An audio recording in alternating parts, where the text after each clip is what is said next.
pessoal do Salão do Imóvel ADM em realizar mais um evento que já é um sucesso.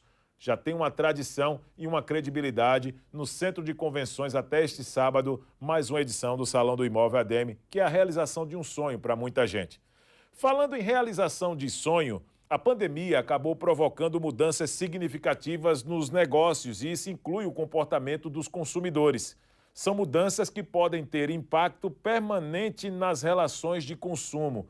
Nós estamos recebendo aqui no estúdio o Igdal Parnes, ele que é empreendedor, que tem também uma carreira já muito consolidada, principalmente nas relações de negócios, no empreendedorismo, e é professor da FAM-FGV. E eu pergunto, por que da visita, saindo do Rio de Janeiro para vir para cá, para Maceió, Igdal? Tudo bem? Tudo bem, Viderlan, boa tarde. Boa tarde a todos os telespectadores e aos internautas também da Gazeta News e a equipe toda. E é muito legal estar aqui. Na verdade, é a segunda vez que eu venho esse ano para Maceió para dar aula na Fundação Getúlio Vargas. A gente tem uma operação muito robusta aqui, que é a FAM-FGV. Não só eu, tem outros professores aqui e a gente faz muita coisa, é muito importante. Maceió é uma praça muito importante, a FAM-FGV tem uma operação muito caprichada aqui. A questão toda que a gente percebe, e isso é o ponto central sempre, quando a gente está aqui, é isso. O que aconteceu, né? Uma coisa que eu queria colocar é que não necessariamente o que aconteceu depois da pandemia. Já vinha acontecendo antes da pandemia e a pandemia funcionou como um enorme catalisador, um enorme aumentador da velocidade, se você me permite falar dessa maneira. E o que foi isso? O consumidor hoje, gente, ele não é mais 24 horas por dia, 7 dias por semana de consumo. Ele é 24 horas, ele é 7 dias por semana, 7 dias da semana, agora. Essa palavra agora, com ponto de exclamação depois, está norteando muito as relações de consumo. Por que aconteceu? Antes da pandemia, nós já comprávamos misturando os canais físicos e os canais digitais. Isso já acontecia, não mudou. Só que na pandemia, um contingente gigantesco de novos consumidores que não consumiam através da internet, esse contingente inteiro passou a consumir, porque você não tinha, principalmente nas primeiras semanas, você não tinha nenhuma alternativa de consumo que não fosse através da internet. Então, muita gente que não usava a internet passou a usar. Então, não é que a internet não foi inventada na pandemia, a compra digital não foi inventada, nada disso foi inventado na pandemia. Só que isso atingia, ou era uma ferramenta de uma parte da população, e passou a ser potencializado por todo mundo. E aí o que acontece? Alguns sentimentos se misturaram e alguns sentimentos provocaram reações que estão acontecendo até agora. Primeiro, esse imediatismo de consumo. Não é que eu quero consumir à 00:30 porque eu estou lá deitado ou sentado, estou navegando, resolvi comer um chocolate. Não é isso.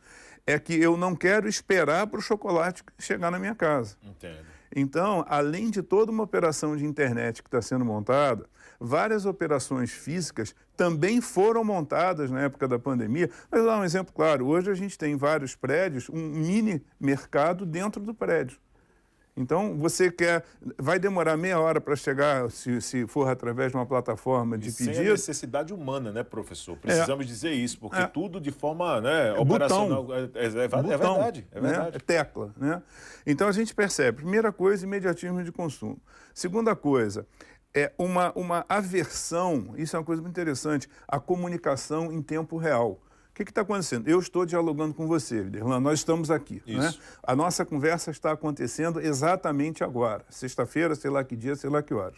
Não é o normal no consumo, porque hoje em dia, tanto no consumo quanto na comunicação, e isso vai para entretenimento, tem a ver com a operação de vocês, da Gazeta News, o consumidor, ele quer assistir o que ele quer assistir, quando ele quer assistir. Então, o normal, se nós estivéssemos dialogando, vamos dizer, na vida real, era eu te mandaria um WhatsApp, quando você terminasse aqui o teu programa, você entraria em contato comigo, mas pode ser que eu estivesse dando aula, que eu estivesse fazendo alguma coisa, eu ia responder. Ou seja, um diálogo que em tempo real duraria o tempo da nossa conversa, 10, 15 minutos, na vida real pode durar uma semana.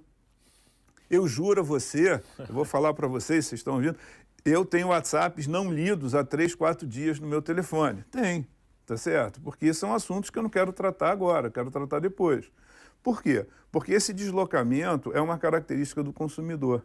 O consumidor não faz as coisas em tempo real. Vou trazer agora isso para um pedido simples de uma pizza. Em vez de eu telefonar e pedir uma pizza, eu mando lá na plataforma, eu faço esse pedido. Eu não falo com ninguém, eu não converso com ninguém e eu estou me auto-atendendo. Olha que interessante. Então, o consumidor evita hoje falar. É assim, as pessoas não falam. Eu acho uma coisa muito maluca, porque quando eu quero falar com alguém, eu mando um WhatsApp perguntando, posso te ligar? Não é verdade? É verdade. Não é? Faço isso constantemente. Não é? Posso te ligar. Você fica até com receio de estar incomodando uma pessoa. Por quê? Porque agora cada um é uma ilha em si próprio, né? É uma coisa muito maluca. Então, no consumo, o que está acontecendo? O consumidor quer ser atendido instantaneamente, ele quer ser atendido misturando os meios digitais aos meios físicos. Como isso acontece no meio físico? Eu vou no mercado, eu pego a mercadoria, eu passo lá sozinho, e ninguém me atende. Eu não quero ser atendido por ninguém. Me incomoda alguém me atender, né? Estou dando um exemplo. Então, essa questão. E tem que ser agora, tem que ser aquela coisa instantânea. Eu não aceito a noção de tempo, Viderlan, é uma coisa muito maluca, porque a gente antigamente esperava um táxi 40, 50 minutos e a gente achava razoável. Hoje, quando a gente chama um carro de aplicativo e aparece que vai demorar, sei lá, aparece lá 4, 5 minutos, 10 minutos. Nossa, como hoje está demorando. Está demorando, é né? verdade. A gente hoje entra num elevador e a gente fica olhando aquela tela lá, porque vai aparecer uma eternidade subir ou descer meia dúzia de andares. Então, a gente tem que ter um microtédio, né? Então, a gente percebe essas relações. Primeiro, tudo instantâneo. Segundo, autoatendimento. Outra questão que a gente percebe é o consumidor, ele está valorizando muito a vida dele no presente. Isso é uma coisa que aconteceu, isso sim é uma função da pandemia. O consumidor passou a ter medo de não estar amanhã. Isso é uma coisa louca. Então você vê coisas como os shows estão bombando, né? O turismo está bombando. Hoje eu estava no Rio, vim para cá, o aeroporto hoje estava absolutamente como se fosse Natal, todo mundo indo para casa comemorar o Natal. E hoje não é Natal, né? Pelo menos a pura essência de viver o hoje com medo do amanhã, por exemplo, professor, é isso mesmo? E aí você como se não houvesse amanhã? Como se não houvesse amanhã. E isso parece... É um trauma e é uma compensação da pandemia. A gente até diz que existe uma coisa do consumo que é a autoindulgência. Quer dizer o seguinte, uma dose de consumo em vários segmentos, que a gente vê no turismo, claramente, a gente vê em coisas de beleza, a gente vê em academia, coisas ligadas até ao hedonismo, a gente percebe o seguinte, esse consumo, uma parte dele não é um consumo normal, ele pode não se repetir ano que vem. Então, em alguns segmentos, você já percebe um certo arrefecimento de consumo. Quer dizer o seguinte, você projeta 2024 sobre 2023, mas 2024 não será como 2023, será pior. Por quê? Porque uma parte do consumo de 2023 era como se fosse artificial. Tipo assim, eu fiquei preso durante a pandemia, eu não viajei, eu quero viajar. Não é que eu viajo todo ano, eu estou viajando aquele ano para me compensar ou me recompensar. Olha que interessante, essas duas letrinhas, elas são muito... Compensar e recompensar. Porque eu não estou só compensando, eu estou me recompensando. É aquela coisa assim, é a indulgência total, a autoindulgência. Eu mereço isso. Então, uma parte muito grande do consumo é autoindulgência. É autorrecompensa, aquela coisa, eu não pude fazer isso antes, então agora eu vou fazer.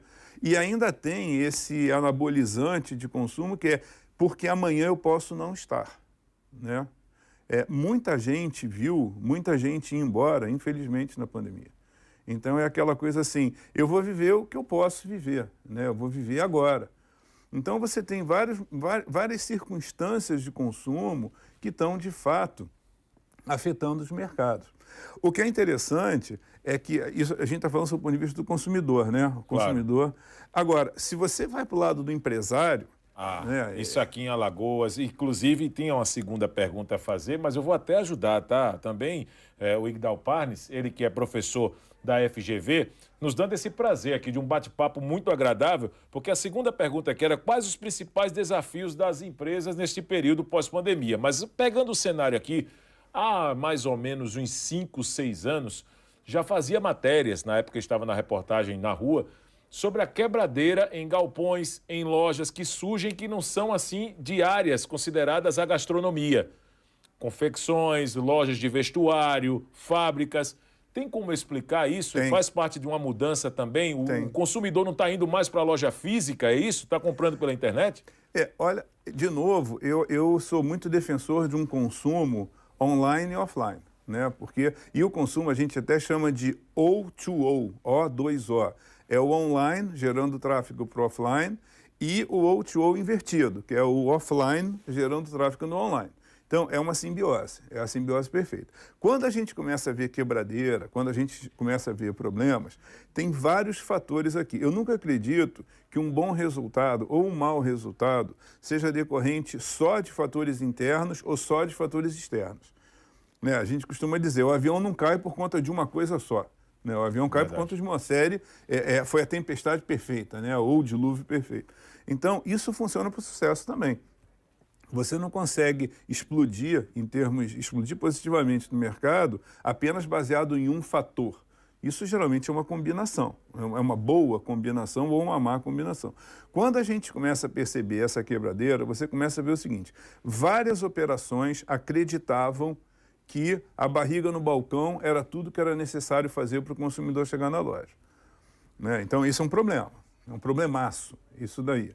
Segundo, muita gente, muito empresário acha que uma marca, uma empresa, ela vai ser escolhida pelo consumidor baseada apenas na funcionalidade, naquilo que ela oferece.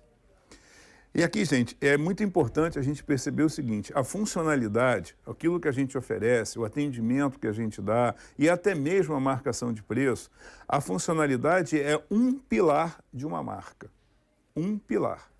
O outro pilar da marca é a autoridade, é a segurança que o consumidor sente ao comprar daquele serviço. E tem mais um outro pilar, que é o que aquela marca produz de sentimentos favoráveis.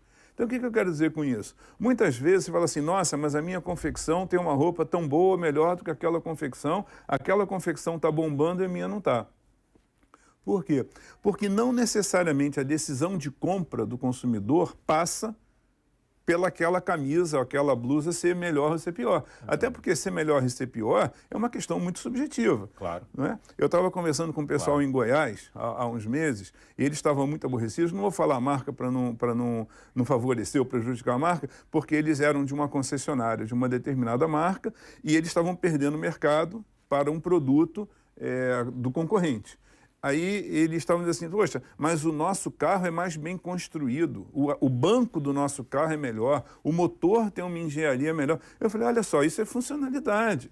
Agora, de repente, o consumidor não escolhe um carro por conta da engenharia do banco ou da engenharia do motor. Ele compra o carro por conta da imagem da marca, de que tipo de emoção aquela marca produz, que tipo de confiança. Então, um problema aí é achar que se a minha loja é toda bonitinha, o consumidor vai chegar. Não é suficiente mais, porque a concorrência aumentou. Então, esse é o primeiro ponto. Depois, se você olhar o quadro referencial, o consumidor hoje, ele olha concorrente no mundo inteiro. Eu não preciso comprar essa camisa aqui na loja de Maceió. Eu posso comprar na China e eu vou receber. Vai demorar mais, vai demorar menos. Então, a gente começa a perceber que não aceitar que o consumidor é que está no comando, geralmente é um problema. A gente tem que entender que a gente saiu de uma mentalidade só de produto e a gente foi para uma mentalidade de uma coisa chamada jornada de compra, gente. Jornada de compra. Jornada de compra começa antes da compra efetiva e termina depois da compra efetiva. Então, muita gente acha que a camisa é bonita, tem qualidade, porque ela é toda arrumadinha. O que é qualidade? Isso é outra coisa subjetiva. Ou então a camisa é maravilhosa, mas chegar na loja é ruim. Entendo. Ninguém atende ao WhatsApp da loja. Ou eu entro no site e compro um produto e chega, não é legal a experiência. Então, existe uma tempestade perfeita, para o bem ou para o mal, na cabeça de vários empresários. A questão é você transferir a tua cabeça e o teu coração, quer dizer, empatia total, para o consumidor. E entender o seguinte, nós estamos vivendo a época do consumidor. O consumidor virou rei. Não adianta. E aí dizer, mas eu não abro a loja depois de 6 horas da tarde. Poxa, você acabou de falar agora uma matéria, eu vi, sobre imóveis. Sim. Sobre imóveis. Adianta você não trabalhar sábado e domingo porque você quer descansar? Quando é que o consumidor vai olhar um imóvel? Geralmente sábado e domingo. Não é? Então, você tem que trocar o teu horário. Claro. Talvez você tenha que funcionar 24/7, porque se um consumidor... Até porque quem está no comando é o cliente. Professor, muito obrigado pela presença. Obrigado a você. Seja bem-vindo mais vezes aqui muito em Maceió. Obrigado. Venha para cá bater um papo conosco mais vezes, tá certo? O Caribe brasileiro, né? O Caribe... Eu aprendi isso. É verdade, o Caribe brasileiro. Muito obrigado, abraço, tá? Um abraço ao professor. Boa tarde a todos. Boa tarde. Professor Aguinaldo Parnes, que trouxe para nós aqui todos os seus conhecimentos, um pouco deles, né? Até porque terá uma semana, um final de semana longo, uma jornada de muito conhecimento que ele vai compartilhar aqui em Maceió e que acaba sendo muito importante para alavancar também bons negócios.